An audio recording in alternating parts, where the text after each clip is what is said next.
Здравейте, приятели! Аз съм Веско. И днеска се очудих какво има в пелените. Така. Гледах и малко се заинтересувах и викам, айде аз да видя какво има в тези пелени. Отворих, виждате, както виждате, пелената. И така. Тук два опита изобщо не ми се получиха. Той опит също не ми се получи. Но този опит с тази пелена ще ми се получи. Така, първо, аз съм ги го изтръскал вече, но има още прашинки, които мога да ги изтръскам. И да си мисля да запазя и за другия път. Защото аз нямам повече пелени, не знам тази къде се взе. Така, взимам чашка с вода, паза го. Това нещо да не го издухи вятър, защото времето е такова. Гадно.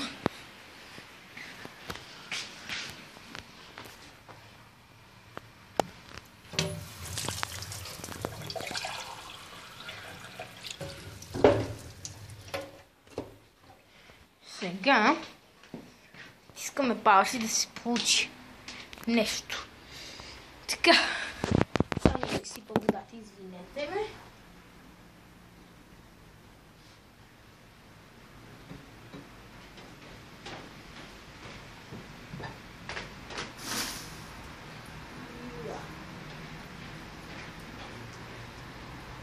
Да. Виждате? Сипвам сега малко вода и се накъпах естествено. Първи люб. Така. Взимаме и виждаме каква е реакцията. Така. Даваме малко време да стане. Така. И сега не знам какво става, но обаче се опитвам. Да, много яко.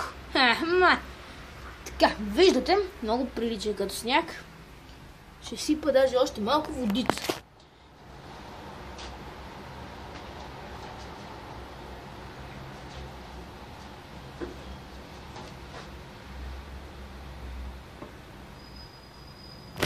Така, виждате, пълно го и още се получава. Така. Както виждате, след малко ще се получи пак, нали, снега. Много ми харесва. Нали. Супер играчка е. Ето вижте, избелява. Това ще го кръста експеримент номер 1 на Веско. Много е забавно. Ето виждате. Безопасно.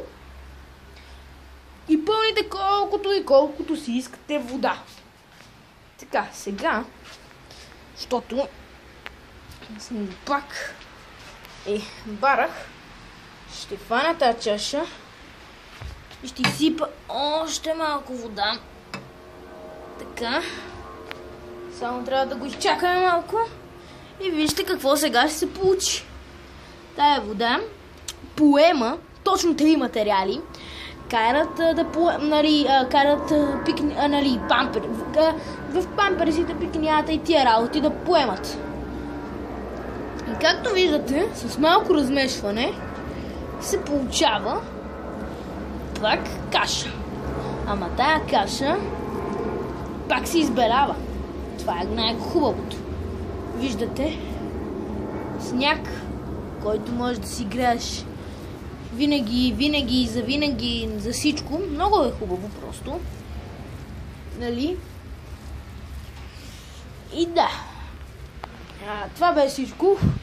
Надявам се клипчето, въпреки че е кратко, да ви е харесало. И да, чао от мене.